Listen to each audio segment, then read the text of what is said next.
Mahendra Tebar. José Tebar, ¿no? Mahendra Sí, es tu nombre espiritual. Sí.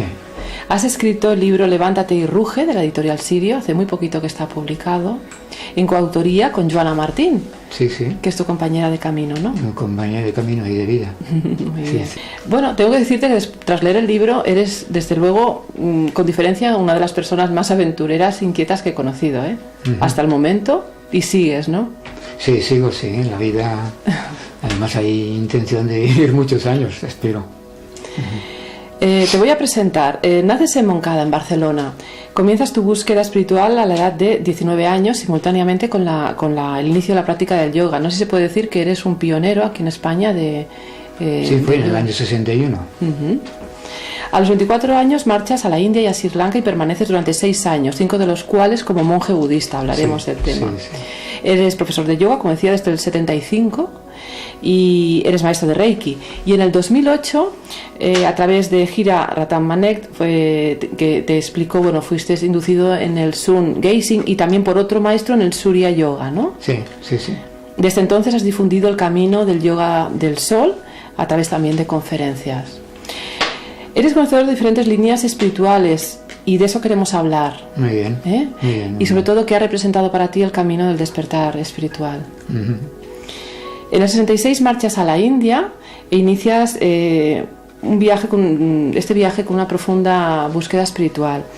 De muy joven ya tenías este impulso de encontrar a Dios, ¿no? De la conexión, de la unidad. Sí, ¿Esto sí. de dónde viene, Mahendra? ¿Tus padres heredado un poco? No, bueno, es una sensación que siempre la he tenido de jovencito, pero como en aquel tiempo no teníamos la información que tenemos hoy día, los niños hoy día ya saben lo que quieren ser, ¿no? Ingenieros y astronautas, y, en fin, pero en aquel tiempo pues, la información no tenía ninguna. Entonces había como una sensación de no sabía qué hacer. No era mi intención hacer una carrera universitaria, tampoco hubiese costado mucho porque la economía de mis padres eran simplemente trabajadores con un ingreso muy justo económicamente, pero no sentía tampoco el estudiar materias que no me decían nada. Y por otra parte, había como, no sé, ¿qué tenía que hacer yo? No para ganarme la vida, porque la vida nos la ha regalado la vida misma. La vida es la vida divina y aquí no te la tienes que ganar, te se ha dado, sino ganarte un sueldo. Pero no tenía ni idea qué tipo de profesión podría hacer, ¿no? Y en ese impasse que había en mí, hay una sensación muy profunda de aburrimiento. Como no sabía qué hacer, no sabía hacia dónde dirigirme, la sensación era tan fuerte que viví una experiencia traumática en perder el dedo anular de la mano derecha en un accidente que tuve Laboral, ¿no? Laboral, en una máquina, en un torno, ¿no? ¿Qué edad tenías? 19 años. 19. Ahí los 19 años, ahí cambió mi vida totalmente. Cambio de hogar, o sea, de Montcada nos fuimos a vivir a Sabadell. El accidente que sufrí, eso me movió totalmente. Sobre todo me quejaba con Dios, porque había vivido ese trauma tan fuerte. Pero enseguida sentí que tenía que descubrir el motivo por qué yo tenía que haber o había pasado o había vivido esa experiencia tan traumática. O sea, enseguida se me despertó el ansia o el deseo de entablar una relación con Dios y que en la medida que yo pudiese, Dios me iría revelando el significado, el por qué yo viví esta experiencia. Tú buscabas explicaciones y Explicaciones, totalmente. Entender el por qué te suceden las cosas. Y luego en el futuro entendí que lo mejor que hacerte la pregunta del por qué es mejor el para qué. Es cierto. Porque el por qué te puedes perder en el pasado. Sí. Y hay tantas causas y efectos que son, podríamos decir, centenares, por no decir millones de causas y efectos, que lo mejor es preguntar el para qué. Y el para qué era salir de aquel impasse, de aquella situación, de aquel aburrimiento. O sea, era como una motivación, descubrir el para qué yo tuve que vivir esta experiencia. Y rápidamente, paseando por Barcelona, fíjate tú, Avenida de la Luz, no es la Avenida de la Luz, era Vía Laietana. Vía Laietana, es que digo, me suena que era así. Vía Laietana, porque en el futuro luego tengo ciertas conexiones con el cosmos, ¿no? O sea, por la Vía Laietana había en aquel tiempo una librería, y en el escaparate de la librería sobresalía un libro con la cara del anciano Ramana Maharshi. Oye, me llamó de una forma tal, como si saliera del libro y te llamara para... que me dijo, entra y empápate de lo que hay aquí dentro, ¿no? Sí, así fue. Y desde aquel día, pues me hizo un aspirante a yogi. Me habló, el libro hablaba de algunos yogas, pero concretamente el yoga de la autoinvestigación, que le conocen por el yoga del conocimiento, o el jnana yoga. Una vez que empecé a leer esto, me hablaron del famoso naturista Luz de la Selva, que llevaba yo pocos meses viviendo en Sabadell, y a 5 minutos de mi casa vivía en una parcela. En aquel tiempo Sabadell no estaba tan extendido como ahora, porque estoy hablando del 1962. 61 concretamente, todavía no había pasado el 62. Y bueno, fíjate el cambio que hice, que la vida de una manera u otra, a través de unos amigos que tuve que hacer nuevos amigos allá, me hablaron de este naturista, y como te puedes imaginar, una persona con 86 años tenía un bagaje espiritual tremendo. Muy adelantado a su época, además. Muy, totalmente. Era un yogi al occidental, pero sus barbas, sus melenas, y desnudo con un taparrabo que iba por allá, y hasta el invierno tomaba el sol el hombre, y bueno, no hacía yoga porque no conocía el yoga, no conocía, sí que tenía la información, porque se carteaba con un famoso escritor ruso que de una forma u otra tenía cierta información del Oriente, pero bien, vivía como un yogi. Y estando con él, pues empezaron a visitarlo. Bueno, hacía años que venían a visitarle gente con diferentes mentalidades, diferentes caminos, como los seguidores de Krishnamurti, la teosofía, naturistas, vegetarianos, teósofos. Era un punto de reunión importante. Sí, un punto de reunión importante. Y Lanza del Basto creo que también. Lanza del Basto vino al año siguiente. Vino un grupo. No era muy conocido, ¿no? Entonces aquí... No. Pero había un pequeño grupo que tenía, sobre todo Jordi Maluquer, que vino en la presentación que hicimos el otro día en la Casa del Libro. Pues él llevaba un pequeño grupo, y bueno, nos pusimos de acuerdo en que estos dos grandes seres se tenían que encontrar, ¿no? O sea, como vistes, hubo un cambio tremendo en pocos meses de mi vida. Y al mismo tiempo, el gran amigo Mauricio, pues me trajo un día que lo fui a visitar, me enseñó el libro de deporte y yoga, que me lo dejó. Y nada, en ese mismo día me puse a practicar yoga, hatha yoga. Y las posturas me salían como el nable, que es un ejercicio muy difícil. Pues bueno, pues me salió en pocos días. Como si lo hubieras hecho siempre. Sí. Bueno, tú comenzaste a trabajar para poder sacar como mínimo el billete de viaje a la India. Sí. Empezaste a trabajar como camarero en Lloret, ¿no? Sí. No te preocupaba más que tener el billete de ida. Y ningún miedo, luego ya te allí. Y ellos dirán, ¿qué pasará luego? Cuando aterrizas, por eso, Mahendra, eres plenamente consciente que hay un antes y un después, que va a haber en tu vida, lo sabes. Y entonces cuando llegas a la India, hay la primer personaje importante que aparece para ti es Sirponja, lo más conocido como Papaji, ¿no? Sí, Papaji. El nombre familiar. Para ti, bueno, luego se convirtió más en un amigo, ¿no? Pero era el maestro, te ayudó mucho. Es que mi naturaleza es conectar con las personas amistosamente, ¿no? Y ahí tuve una lucha con la tradición hindú, puesto que el gurú no es tu amigo. De momento no es tu amigo, es tu maestro, sí, es tu guía. Sí. Por eso hecho, con el tiempo se convirtió. Aunque tú a ti lo de obedecer ciegamente al maestro no. No, porque incluso cuando yo me encontré por primera vez con él, sí, yo lo abracé. No me prosterné. Eres próximo. No, yo me abracé a él y él me abrazó como un padrazo, ¿no? Y de que este jovencito habrá que cuidarlo porque ha aterrizado aquí sin conocer la tradición y las costumbres. Conocía un poco la filosofía de Ramana Maharshi por el libro que había leído, y un poco de yoga que había leído también, ¿no? Pero no conocía las costumbres, nada, ¿no? ¿Qué es lo que más de él, qué recuerdos tienes, qué influencia, qué anécdota te gustaría comentarme ahora de él? Porque a ti fue una figura importante durante ese tiempo. Muy importante, o sea, concretamente a través de escucharlo, pues veía que lo poco que había entendido en el camino de la autorrealización escrito por Arthur Osborne. Sí, que luego lo conociste posteriormente, ¿no? Sí, no, incluso vino a verme. En el Ashram yo no conocía a nadie y mi inglés era muy poco, o sea, muy escaso, ¿no?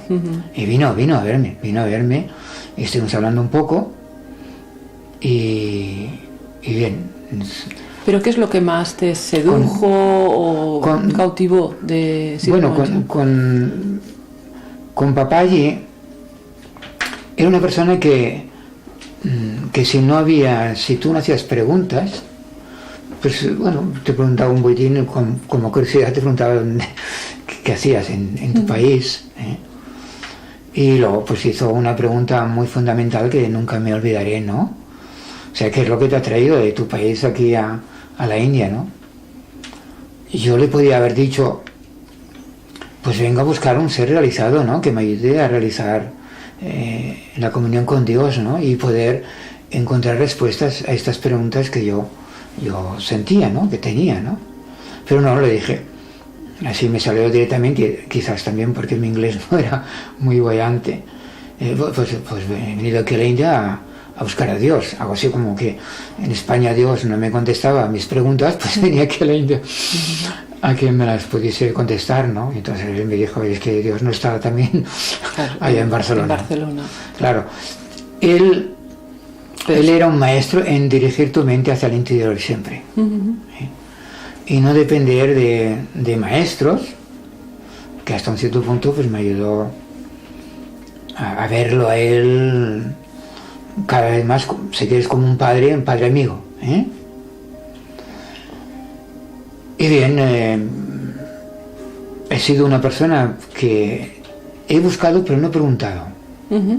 Preguntaba muy poco. Cuando estaba ante los maestros, prefería que los maestros hiciesen las preguntas, ya que la pregunta fundamental en mí era la autorrealización. Podía preguntar como Punjabi o Papaji durante su periodo de búsqueda. Él lo primero que preguntaba era, dame la realización. ¿A qué hora? Dame la realización y yo te entrego mi vida. Puedes hacer de mi vida lo que tú quieras, ¿no? En mi caso era todo lo contrario. Me presentaba ante un maestro y hacía silencio.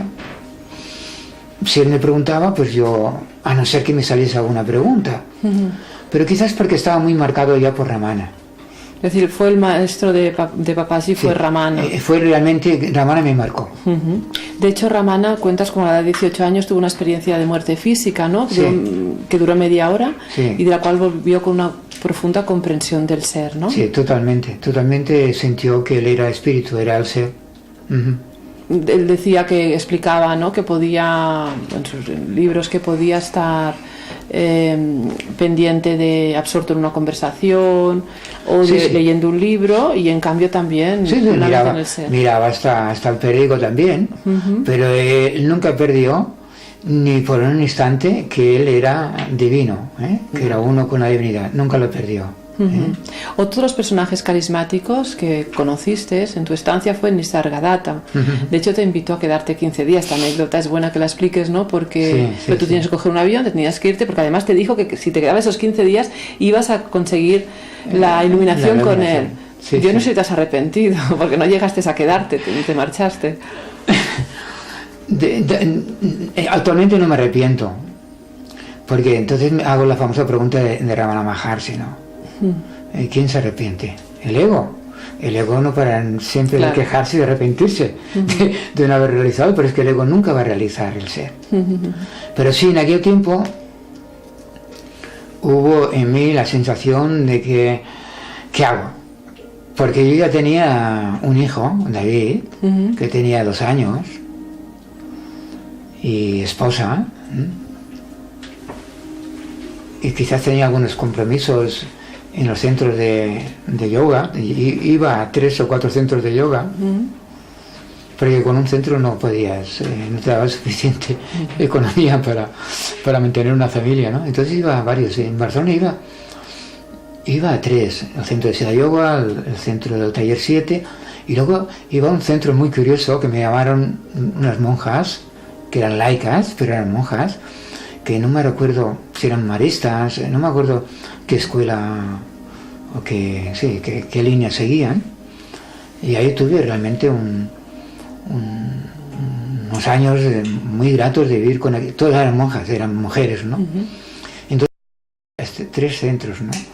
Y claro, les había dicho que en esta segunda vez, cuando volví a la India por segunda vez, después de haber estado más de 6 años, estuve 6 años y algunos meses. Y cuando volví, pues tardé 2 años, volví al 72, no, volví al 77, después de 5 años volví a la India. Entonces volví con la intención de estar un mes y pico, ¿no? Esto pesaba en mí, y luego el hijo pesaba en mí, el avión, el billete que tenía él, y también pesaba en mí cierta atadura que tienes tú a los compromisos. Porque si ahora yo me trasladase allá, no me quedaba 15 días. Hasta que no me hubiese echado, me hubiese quedado con él, ¿no? Con Papaye también, porque Papaye era que te decía, vete que estoy cansado de ti. No me lo decía así exactamente, pero vete y déjame que me aire un poco, que necesito salir y no quiero llevarte a ti como mi hijo, ¿no? O sea, crece un poco. También conociste el lado más humano, podemos decir, del maestro, ¿no? En este caso de Papaji. Sí. Pero bueno, supongo que también supuso un aprendizaje importante para ti, ¿no?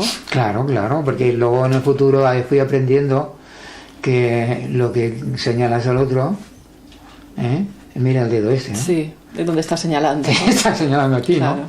¿No? Y esto, que cuesta, no creas tú que ahora yo lo tengo al 100% superado, pero rápidamente coges la mente y ¿de qué vas tú? Para ti, ¿no? Sí, no se puede juzgar a nadie. No vas a juzgar porque en el fondo estás realimentando eso, que en el otro lo acusas, lo estás realimentando a ti, ¿no? Porque el sí mismo es el mismo. Perdona que por la redundancia. No, sí. No hay más que un sí mismo.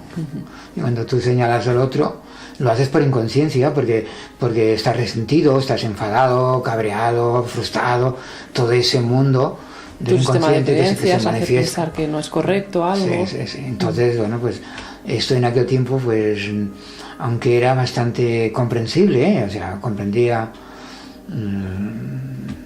lo que había sucedido, pero me bajó un poco el pedestal en el cual él estaba, ¿no?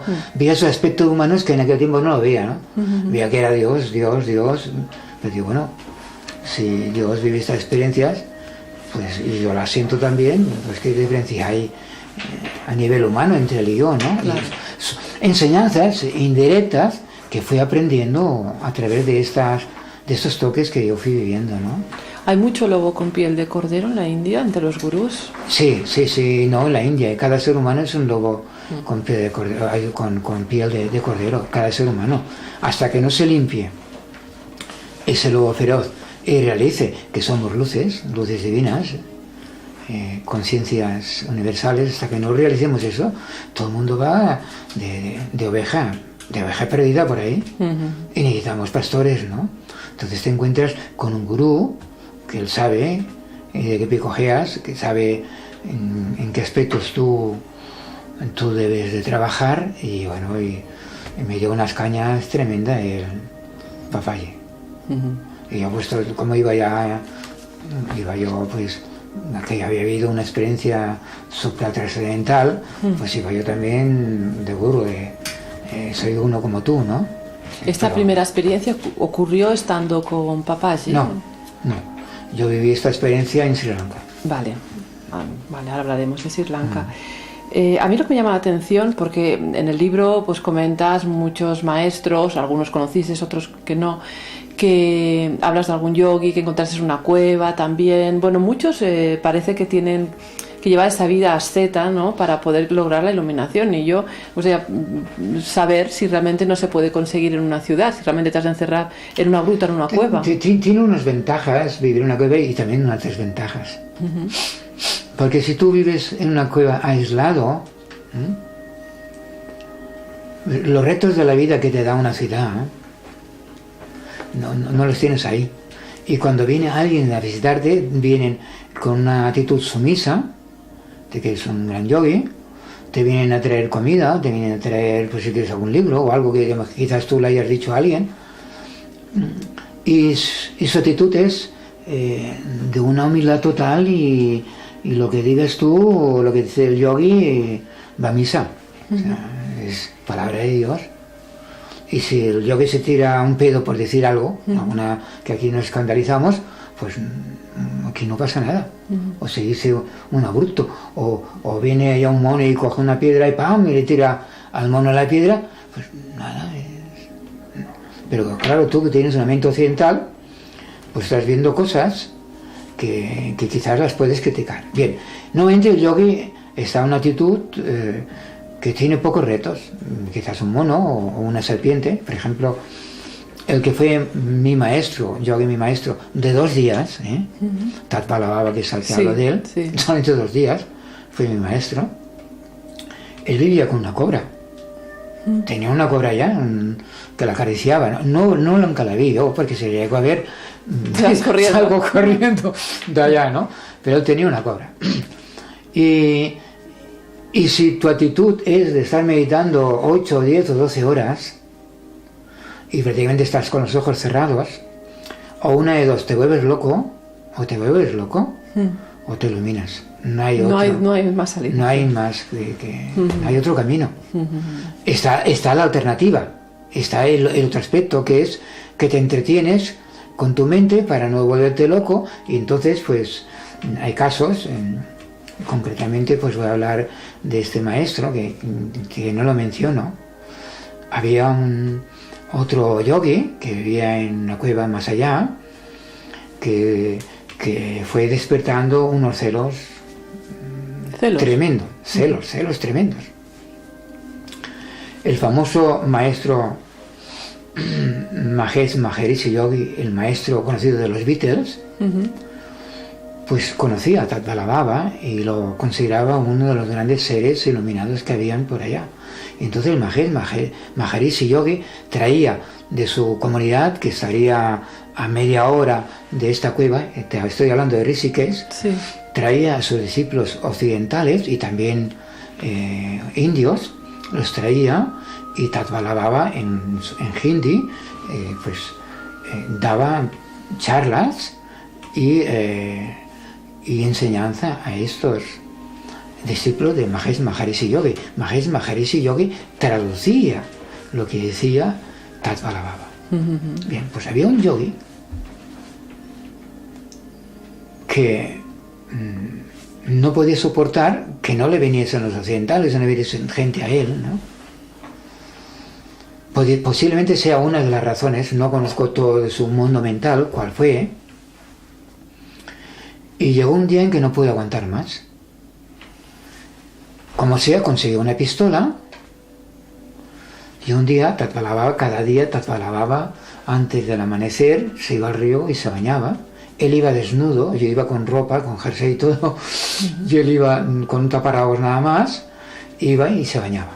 Y aquel le esperó, Cuando apareció Tattvala Baba, pum, pum, y lo mató. Y lo mató. No sabía. O sea que alternativa tenemos tres. Sí. Podría ser que estás medio loco, porque si te dejas vencer por los celos y te dominan, pues tú no estás practicando la sadhana, o sea, las técnicas de controlar tu mente, controlar tus emociones, purificar tu campo interno, tu campo, lo que llama Eckhart Tolle, tu cuerpo de dolor, ¿no? Purificarlo totalmente y llegar a esos estados de plenitud, de paz y de silencio. Que de hecho si dices que hay maestros que incluso tú has conocido algún caso con cánceres importantes que no sentían para nada sí, su completamente. cuerpo. En el caso de Ramana Maharshi, él le dio un cáncer, un sarcoma, le llaman sarcoma. Sarcoma, pues. Y que era muy doloroso, mucho. Se lo extirparon 3 o 4 veces, nunca él dijo qué hacer con él, nunca. Los discípulos ya se encargaban, bueno, habían discípulos médicos y estos se encargaban de traer un cirujano de Madrás, ahora conocido por Chennai, y dicen, Bhagavan, uno de los nombres que le dan a un ser realizado es Bhagavan. Bhagavan quiere decir Dios. Pasa que en sánscrito suena mejor que decir Dios, ¿no? O Dios, ¿no? Bhagavan, ¿no? Y ¿te parece bien que quitemos esto? Porque lo vemos muy feo y sería conveniente sacarlo. Ah, bien, sacarlo. No te puedo asegurar si lo anestesian. Si lo anestesiaron o no. O no te lo puedo asegurar. Lo que sí te puedo asegurar que era muy doloroso y él alguna noche, muy raramente, gemía. Gemía. Muy raramente. Sino que él estaba tan centrado en el ser que siempre decía el cuerpo, que en este sentido yo tengo cierta discrepancia con él. El cuerpo es un cadáver, es una carga, es como aquel trabajador que trabaja en un puerto y está descargando sacos de 100 kilos, no de 50 kilos, sino de 100 kilos, lo trasladaban del barco al camión, ¿no? ¿Cuál es el pensamiento de ese trabajador? Pues cuanto antes llegue y lo descargue el saco, mejor no me liberaré de esta carga, ¿no? Pues Ramana veía el cuerpo así pesado, cargoso, ¿no? Yo no lo veo así. Quizás hablemos un poquito más o quizás te lo hable ahora mismo, ya no sé cómo tú sientas. Bueno, estaba pensando que realmente la gran lección para que todos los maestros dicen aquí en la Tierra es el desapego, ¿no? Sí. Y supongo que desapegarse, no solo cosas materiales, el gran desapego es desapegarse de que tenemos un cuerpo físico. Claro. Pero claro, ahí podemos entenderlo de dos maneras. Una, como Ramana, te desconectes tanto del cuerpo físico que tú no eres el cuerpo físico, ¿no? Que tanto en el otro desapego también te dice tú no eres el cuerpo físico. Pero sí que tienes un cuerpo físico.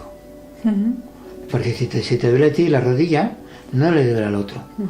Naturalmente que hay yogis que su comunión es tan profunda, concretamente en el caso de Jiddu Krishnamurti, un día él iba paseando por Benares, por las afueras de la ciudad, en los campos, y de repente, pues él veía ya una pareja de aldeanos que llevaban en la cabeza un montón de leña, ¿no?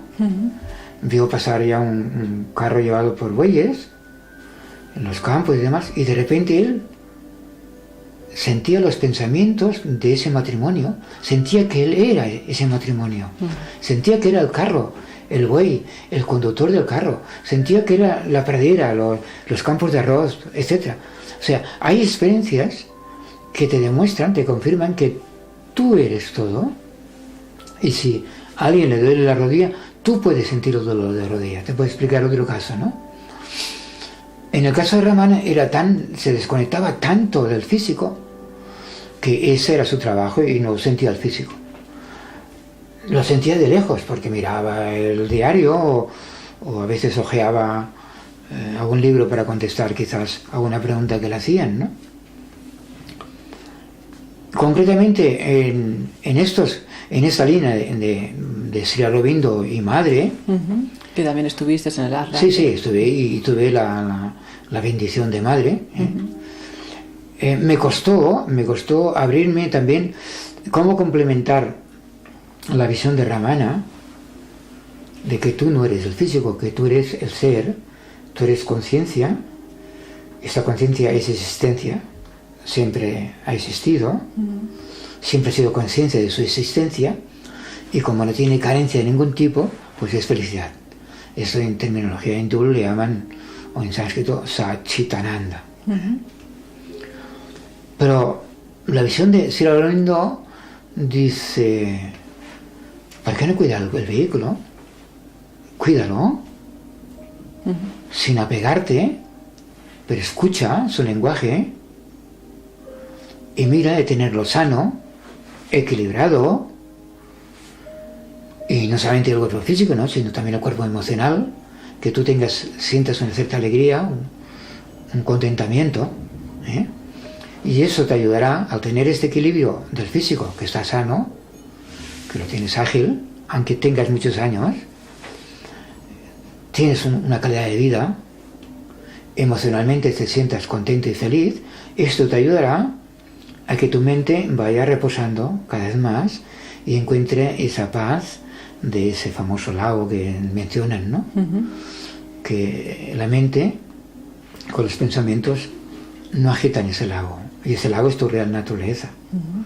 Y si tú tienes un cuerpo que no está doloroso, naturalmente que si tienes ese estado tan profundo de Ramana, pues ya pasas del cuerpo y no altera tu mente y no te saca de la conciencia de que tú eres el ser, ¿no?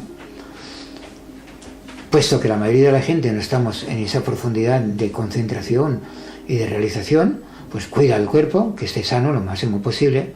Por eso el mundo de yoga te aconseja una dieta sádvica. Una dieta sádvica es aquella que tiene un mínimo de toxinas. ¿Tú eres vegetariano, sí, Mahendra? Sí. Y esta sería una dieta que ayuda a no alterar las toxinas, a no alterar el cerebro y no alterar esta mente. Pues bien, si tú consigues a través, si quieres, ayuda a la dieta, ayuda a la postura, la sana, ayuda a unos principios de una ética moral elevada, que hay maestros que pasan olímpicamente de esto. Yo sugiero que tengas una ética y una moral elevada, como ser una persona, pues... Practicar las virtudes. Las virtudes, de ser paciente, ser amoroso, equitativo, etcétera, etcétera. Y luego un cierto control de tus sentidos, ¿no? Control de la vista, o sea, mirar de superar el chafarderismo, la curiosidad, ¿no? La curiosidad a través del oído, ¿no? Que si hay alguien que está hablando por ahí, rápidamente le pones el oído, ¿no? A ver lo que dicen, ¿no? Entonces te recomiendan que tú controles cómo sales a través de tus 5 sentidos, el hablar mucho. Y al hablar superficialmente... Se pierde mucha energía, ¿verdad? Hablando mucho. Ahí está. Y luego el olfato. Se vuelve mucho a la cocina, que está cocinando una mujer, que hay ahí, etcétera. O sea, ir superando el tacto también, el contacto del tacto. Pero por otro lado es bueno poner atención a los sentidos. Perfecto, pero no pasas a un extremo, que es lo que pasa normalmente. Viene mucho la televisión, por ejemplo. Nos pasamos a un extremo si no hay un cierto control. Que esto es uno de los aspectos del Raja Yoga. Una ética moral elevada, la postura, si puedes hacer posturas para mantener tu flexibilidad. Por ejemplo, yo estuve 14 años sin hacer Hatha Yoga, porque estuve en una escuela crística mística de vida universal y me recomendaron: no estés, José, en 2 caminos, el yoga o el camino místico crístico. No estés en 2, pues es como 2 barcas que se van separando y te unes, ¿no? Y luego yo en el futuro pues comprendí, no son 2 barcas, son 2 aguas que las puedes unir. Son las 2 manos que las unes y haces que de hecho esto hizo también Paniker, ¿no? El filósofo sí. con el que tú estuviste, te ayudó bastante también estando en la India, ¿no? Raymond Paniker, él hizo esta integración. Por eso. Pero no obstante, les oí y dije, muy bien, pues no haré yoga, no haré hatha yoga y practicaré el camino interno, que hay un libro publicado por Vida Universal, Camino Interno, pero sobre todo uno de los grandes trabajos de Vida Universal es Esta es mi palabra. Que es una enseñanza. Yo no sé si estamos cambiando un poquito tu temática y nos vamos de la temática. No, tranquilo. Esto es una enseñanza revelada de Cristo, que fue Jesús de Nazaret, a la profetisa Gabriela, que todavía vive, con 81 años, vive en Würzburg, en Alemania, o sea, en el estado de Baviera, cerca de Múnich. Bien, a través de ella se reveló Esta es mi palabra, que es el comentario de un evangelio apócrifo, que incluso entre los evangelios apócrifos no se conocían. Es conocido por el evangelio de los 12 apóstoles. Y entonces él hace un comentario, comenta, explica y amplifica los textos de ese evangelio. Y entonces ahí enriquece de una forma extraordinaria cómo fue la mentalidad de Jesús de Nazaret en aquel tiempo. Bien, entonces yo estuve 14 años sin hacer posturas de yoga. Cuando dejé el movimiento de los cristianos originarios, pues empecé a hacer posturas de yoga y estaba totalmente rígido. Se me había endurecido el físico. No podía hacer las posturas flexibles que yo antes hacía. Y que desde entonces, como no soy una persona que lo hago cada día, a lo mejor hago 2 o 3 sesiones a la semana, no he conseguido todavía la accesibilidad que tenía antes. A veces pienso, y ahora tengo 73 años, a veces pienso, bueno, yo sé cómo conseguirlo, porque tengo, yo que hacía 8 o 10 horas una postura, y hasta que tú no la dominabas, no conseguías el sí de esa postura, tú no pasabas a la siguiente. O sea que si tú no tienes un auténtico maestro, que vas a tu aire, entonces no llegas a las metas que propone la tradición, el linaje de maestro-discípulo. Esto se convierte en maestro porque ha realizado las mismas metas que el maestro ha conseguido. Si quieres saber, pregúntame, para que nos podemos perder quizás. No, está muy bien. Tu tiempo en la India, el primer viaje tocaba a su fin en mayo del 67, ¿no? Si no recuerdo mal. Y en lugar de volver a Barcelona, decides ir a Sri Lanka. Ah, sí. ¿No? Y es cuando, bueno, te ayudó Enrique Aguilar, un ex monje. Sí, él vino, él consiguió su segunda excedencia del Vaticano dio permiso al abad de Montserrat de que el padre Anselmo Aguilar, que luego lo conocemos por Enrique Aguilar, que escribió varios libros, pues en Barcelona se conoce, pues consiguió, cuando yo llevaba 2 meses en India, consiguió una nueva excedencia, apareció allá en la casa de Raymond Paniker, ahí coincidimos con Papaji y con el famoso Swami, que era francés y era además sacerdote, Swami Henry Lesson. Entonces ahí coincidimos los 4 en la casa de Raymond Paniker, ¿no? Por lo cual yo disfruté mucho. ¿Alguna vivencia de Paniker que te guste? Disfruté mucho con estos grandes seres, ya que me llevaban una pila de años todos ellos, y llevaban muchos años en esta... Un lujo, ¿no? Estar ahí, supongo. Sí, fue un regalo, vaya. Fue un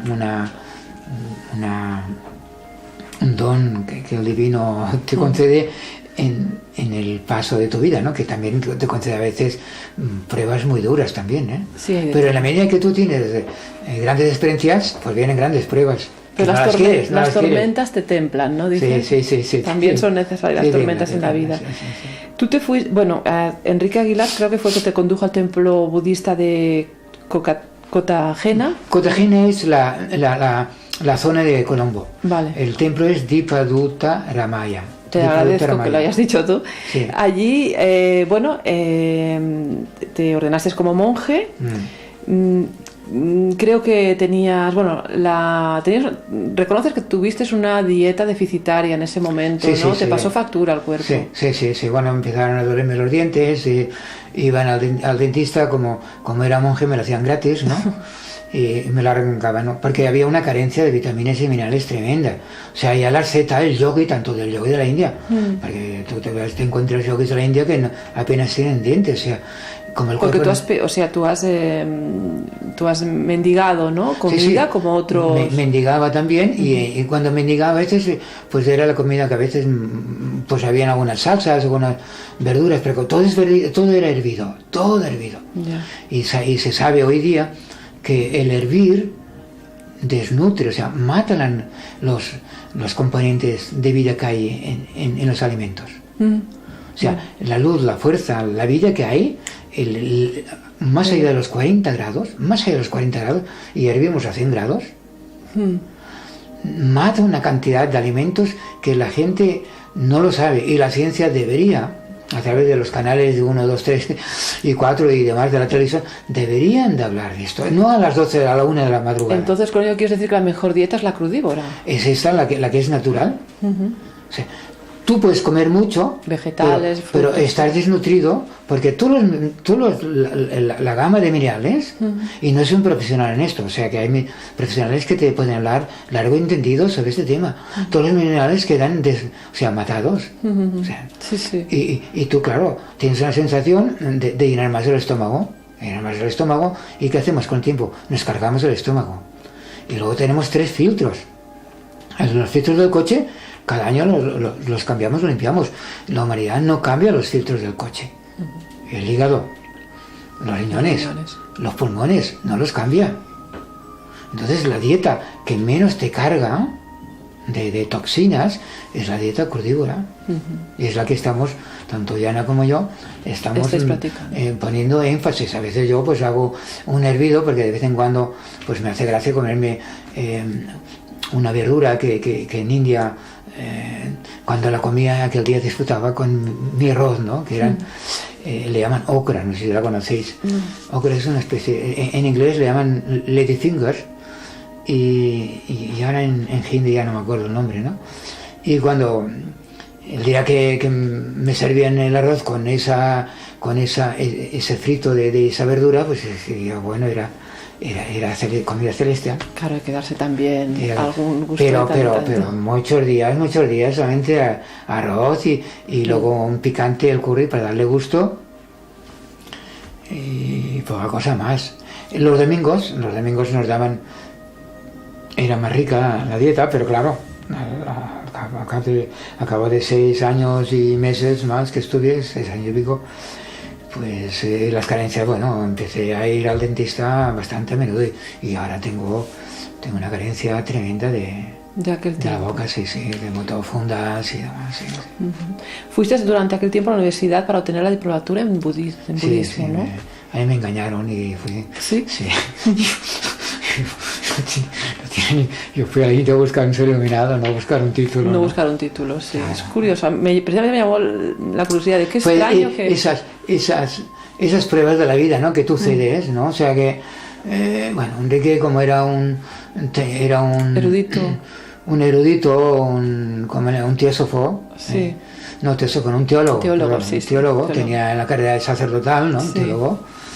Y luego pues fue a hacer ya licenciatura, máster y doctorado, lo hizo todo esto, ¿no? Y ya tenía ese programa muy fuerte, ¿no?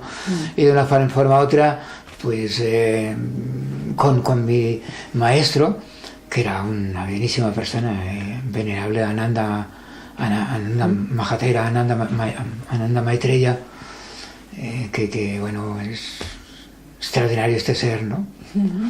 Pero había sido un rector de la universidad, y cuando Enrique Aguilar fue, en aquel tiempo todavía Anselmo Aguilar todavía no había renunciado su estatus de monje, le fue con esta película a mi maestro, pues se le activaron el programa de maestro de que, bueno, este puede ser un gran erudito en la escuela budista, y vete a saber si cuando vuelva a España me convierte a todos los católicos en pero budista. No estaba en tu destino, coqueteaste un poco con el tema, pero ya estuve porque me dieron conocimientos budistas tanto de la escuela Theravada que pertenecía yo, como la escuela Mahayana, que está el budismo zen, algo del budismo tibetano y un poquitín del Mahayana, ¿no?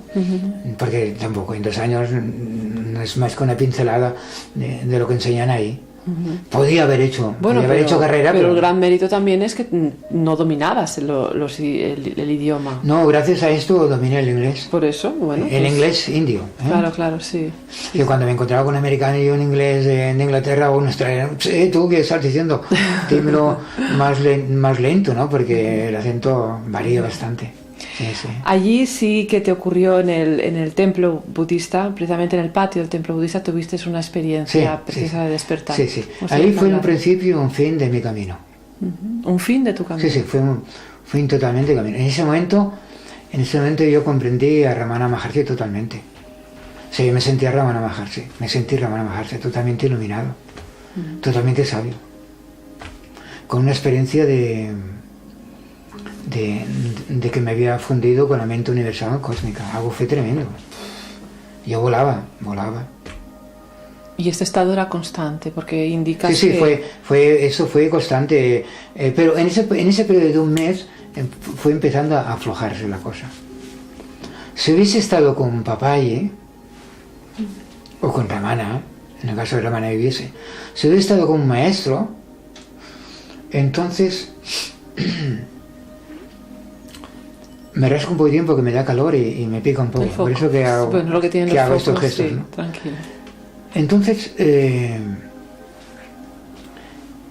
quizás me hubiesen ayudado a mantenerme en ese estatus, en ese nivel de conciencia, ¿no?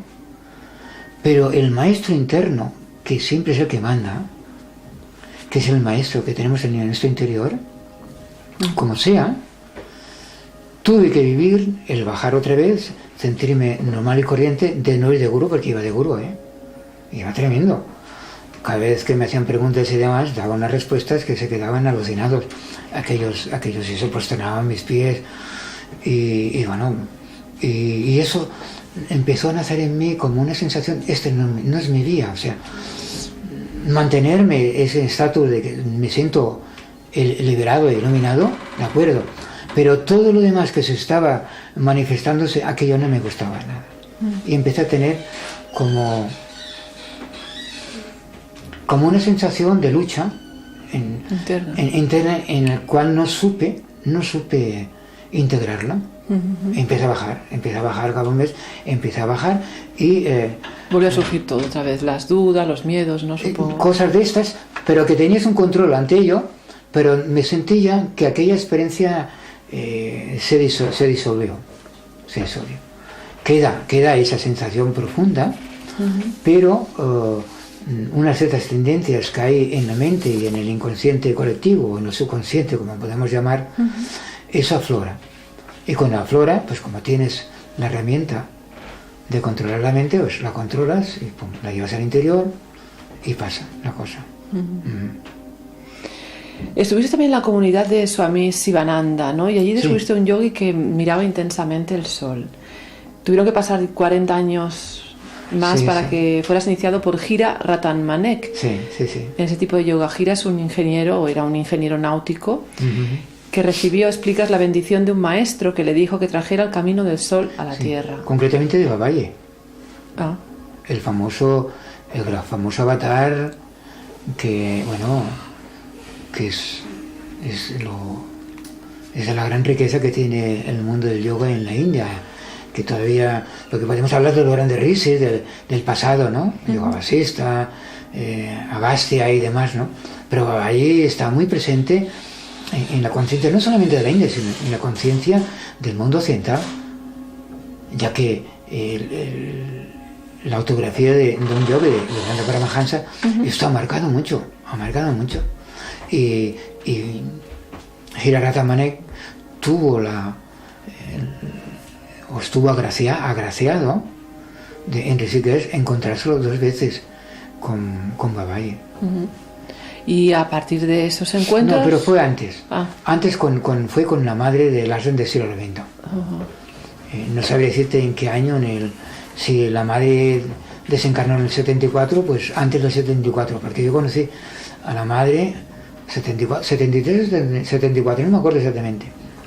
Yo conocí a la madre en el 72. Entonces él posiblemente Gira Ratamanek sobre este tiempo y madre le dirigió al famoso libro Savitri, escrito por Sri Aurobindo, en el cual habla de la hija del sol. Savitri es la hija del sol. Y entonces ella, la madre, le dirigió a Gira Ratamanek: dirígete al libro, a Savitri, y ahí vas a recibir enseñanza cómo dirigirte al sol. Babaji posteriormente le impulsó a llevar el sol, el camino del sol, a todo el mundo, ¿no? Sobre todo al occidente. Él Gira Ratamanek estuvo haciendo giras por India, pero si recuerdo bien, Babaji fue el que le dijo: ahora vete al mundo occidental. O sea, Babaji parece ser que los va empujando a que vayan al occidente, ¿no? A sembrar. A sembrar, sí. Es importante este tema porque tú a partir de aquí empezaste a ocupar una parte importante de tu vida, ¿no? El sun gazing, no sé si se puede decir que sun gazing, no se puede decir que es creado por Gira, de alguna manera. Es una metodología. El protocolo de sun gazing es una creación o inspiración de Gira. Vale. Recuerda que Gira es un ser que ha tenido comunión con Sol tremendamente. Él no explica ahí cosas, ¿no? Pero bueno, a mí me lo dijo porque le sonsaqué. Con Gira sí que le iba sonsacando de vez en cuando, porque es muy reservado. Gira ha viajado al Sol. O sea, el Sol le dio la gracia de llevárselo allá y ver lo que hay en el corazón del Sol. Y en el corazón del Sol lo que hay ciudades y seres de luz. Seres de luz que irradian una luz tremenda. No le puedes sonsacar más sobre esto, pero Gira tiene una experiencia tremenda con el Sol. Es de los pocos seres, como Onran Michael Ivanov, también él viajó al Sol. También. Esta es una comunidad que está en Francia, sí. En Francia están, sí. Bueno, y entonces, perdona, yo el sol yo lo miraba con Luz de la Selva en el año 61, 1961. Lo hemos dicho antes. Pero lo miramos en la puesta de sol. Y no había esa conciencia de que en la medida que tú miras al sol, vas desarrollando el sol interno. O sea, la famosa frase yoica dice: el observador es lo observado. Entonces, ¿por qué mantiene uno la distancia con el sol que estás viendo allá afuera, no? Si te dice el yoga, y la palabra yoga quiere decir unión, si te dice que el observador es lo observado, ¿a qué estás esperando tú sentirte al sol? Y es un trabajo que estoy haciendo. ¿De qué manera yo despierto en mí el sol en mi interior, no? Bien, el año 61. En el año 67, enero del 67, estoy en Rishikesh, estoy un mes en el ashram de Shivananda, y un día, paseando por la orilla del Ganges, porque el ashram está nada a 20 metros del río, ostras, no sé si pasé a la otra banda, vi un yogi sentado allá, mirando en pleno mediodía,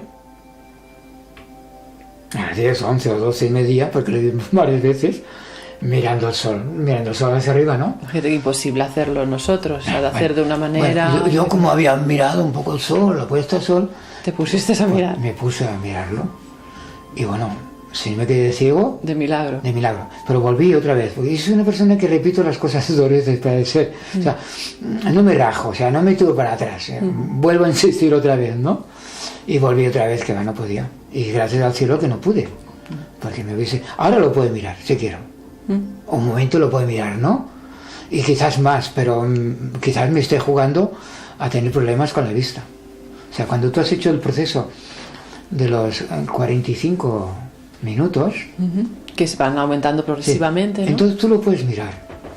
Hay un yogi en la India que lo miró desde que salió hasta que se escondió, lo estuvo mirando todas esas horas, ¿no? ¿Y cuál es la importancia, Mahendra, de practicar ese tipo de yoga del sol? Porque te traen paquetes de información. Sí, depende de tu programa interno, ¿no? De tu propósito con el sol, ¿no? Depende de esto, y eso es algo que se puede revelar.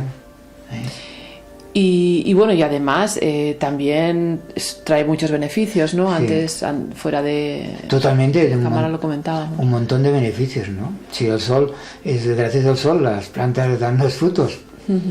Y sabemos, por ejemplo, Gira Ratan Manek tiene la experiencia de vivir solamente del agua. Pero yo conozco personalmente un yogi, no solamente mira el sol, ¿no? Sino que él tiene la capacidad. No, la protección de 3 entidades femeninas, ¿no? Que es bueno, ahora no me viene el nombre. Ahora me vendrá el nombre. Tranquilo. Porque Gira, ahora que has comentado esto, es verdad que Gira no se alimenta simplemente de líquidos y de la contemplación. No bebe, no come nada hace muchos años. Sí, pero si hay alguien, por ejemplo, que le invita a veces a comer algo frugal, además, pues él pica. Sí, pero bueno. ¿Vale? Pero por tendencia él no tiene esa necesidad. Por ejemplo, yo he llegado a un punto también muy interesante de ser muy parco, ¿no? Pero tienes etapas y procesos, ¿no? Vas a casa de tu hermano, vas a casa de alguien, y ese día, pues, vegetariano sí, pero ese día pues te comes una paella de arroz vegetariana, ¿no? Y pasas, y a lo mejor el día siguiente vas a casa de otro y también, y eso hace que retrases un poquitín este proceso en el cual tú como propósito quieres llegar, ¿no? Bien, este gran yogi vive en el estado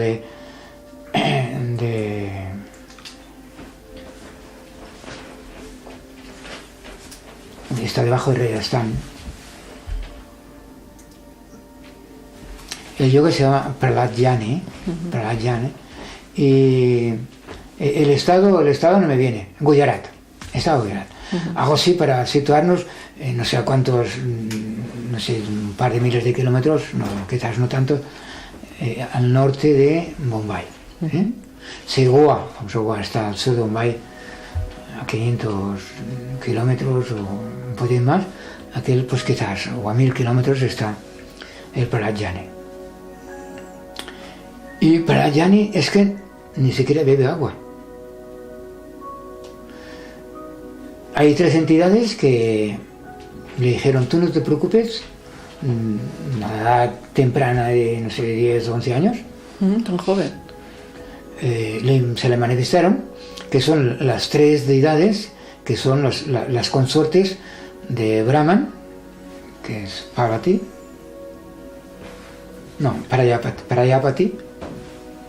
la consorte de Vishnu, que es Saraswati, la consorte de Shiva, que es Uma. Te vino, no, ¿ves? Me he equivocado. La Saraswati es la de Brahman y Lakshmi es la de Vishnu.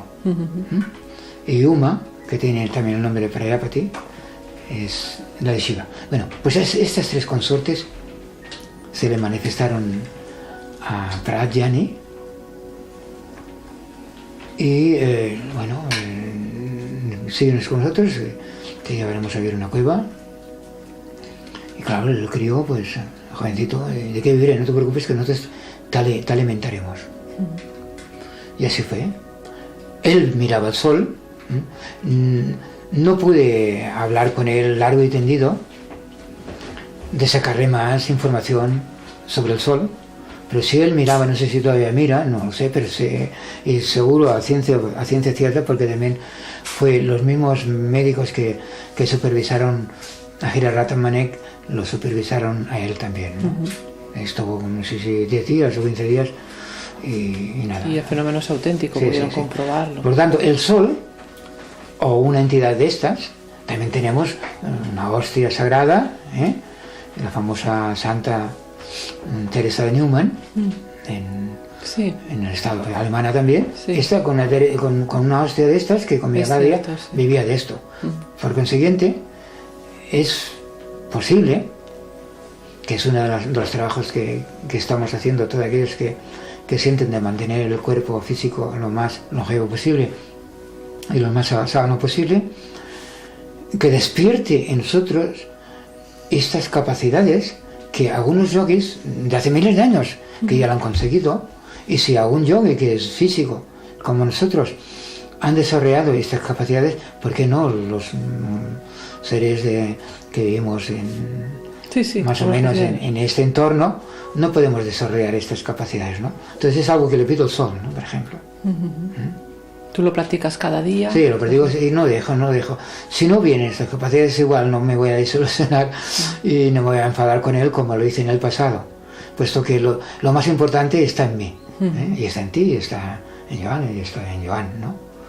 Está en nosotros. Simplemente es que abrirnos primero a la creencia de que somos seres de luz, a este mantra, que soy un ser de luz, y luego trabajarlo, cada uno en la línea que siente, ¿no? Mahendra, volviendo de la India, hubo un reencuentro con el ideal de Cristo a través de un curso de milagros, ¿no? Aprendiste que el gran drama que se enfrenta a la humanidad no es el pecado, sino la culpa. La culpabilidad, sí. Sí, a través del curso, que lo hice en casa, ya que había leído la Biblia, no sé, la Biblia la leí en un templo budista, como un monje budista, y a una que otra vez los evangelios, pero no era asiduo esta lectura, ¿no? Y el curso de milagros igual lo hice de pie a pa, y me aportó la noción de que tú eres un hijo de Dios y que en ti está todas las cualidades del Dios Padre, del Padre Divino, están en ti y no las has perdido. Y en ese sentido el curso de milagro no hace más que apoyarte a despertar en ti esta fe, esta confianza y esta realización que tú eres una hija o un hijo de Dios con todas estas cualidades divinas, con todo este poder divino. Y no era incompatible con la creencia hindú de que tú eres uno con lo divino o más, de que tú eres lo divino, ¿no? Y si tú eres divino, no tienes por qué tener ninguna limitación. Y pude compaginar estas dos visiones, la visión de que tú eres divino a que tú eres un hijo divino. Y el trabajo de uno es cómo compaginar de que tú eres divino y a que tú eres hijo divino y que tú eres divino. A ver cómo esto lo voy compenetrando y realizando, ¿no? Pero sí abriéndote a la conciencia de que la culpabilidad, por una parte, que es la tradición cristiana de un curso de milagros, ¿no? Y el control de la mente que te da el mundo de yoga, pues combinándolo, ¡wow! Extraordinario. Si lo vas realizando te da pues esa paz, ¿no? Esa felicidad, esa comprensión, ese estado de conciencia, ¿no? De que tú eres este ser, ¿no? Y bueno, puedes irte, vuelves, puedes tener un momento un poco bajo, pues puede durar media hora, no más. No permitas más de media hora que se mueva, que se mueva esto, ¿no? Porque un ser que ya tiene las herramientas y ha trabajado seriosamente, más de media hora no puedes permitir que eso te vaya dando la caña, ¿no? Entonces bajas, activas el perdón, ¿no? Ese perdón, y que no tengo ninguna necesidad yo de estar aquí amargado y enfadado con nadie. Claro. Ninguna necesidad. Y no gano nada con esto, que son dos mantras que te da un curso de milagros. Y eso lo puedes aplicar a cualquier enfermedad. ¿Qué gano yo con esta enfermedad? Nada. sea un tumor, sea un cáncer. Yo no gano nada con esa enfermedad. ¿Y qué necesidad tengo yo de mantener esta enfermedad? Pues ninguna. Entonces, ¿quién está manteniendo esta enfermedad? La mente. La mente. La mente cree que paga, espía sus pecados. Y mientras mantengamos este juego de que soy culpable, pues somatizo, soy inconsciente de mi karma pasado o programas en la Biblia te dice, ¿no? De que hemos heredado programas de nuestros antepasados, padres, abuelos, o bisabuelos o tatarabuelos, o una de dos. Tú trabajas estos programas o este karma diciendo, ¿qué gano con ellos? Nada. ¿Qué sentido tiene de que yo los tenga? Ninguno. Entonces trabajar en limpiarte, en mi caso es controlar ello, llevar la mente al corazón, tener la empatía en calma. Si pasa algo al cuerpo, también me lo miro, pero me digo, no tiene sentido esto en mí. Y de una manera u otra, pues vas trampeando la situación, ¿no? Pero no permitiendo que eso se vaya apoderando en uno, ¿no? Físicamente en uno, ¿no? Y menos en el mundo mental y menos en el mundo emocional. O sea, este mundo emocional y el mundo mental hay que trabajarlo lo más seriosamente posible. Bueno, como dijeron una vez, la culpa exige castigo y el castigo es concedido. Claro, y entonces vive la gente con estas enfermedades. Complétame esta frase que te diré según tu punto de vista. La mejor religión es aquella que... yo no lo pongo en el libro. Esto es idea mía.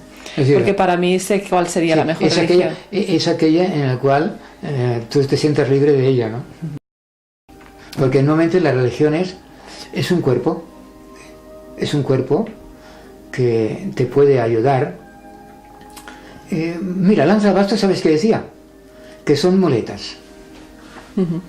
Que mientras tú te sientas cojo, pues bueno, ayúdate por las muletas, ¿no? Pero cuando te sientas que te puedes apoyar firmemente, las muletas ya no te sirven, porque tienes que ir más allá de las religiones. Naturalmente, la religión en el fondo son un indicador. Te indican, pero no es el dedo. Tienes que hacer el salto a la luz, al sol o al Espíritu Santo, ¿no? Y ya para acabar, Mahendra, me gustaría que me dijeras, te iba a preguntar con qué te quedas de lo vivido, pero supongo que me dirás que con todo.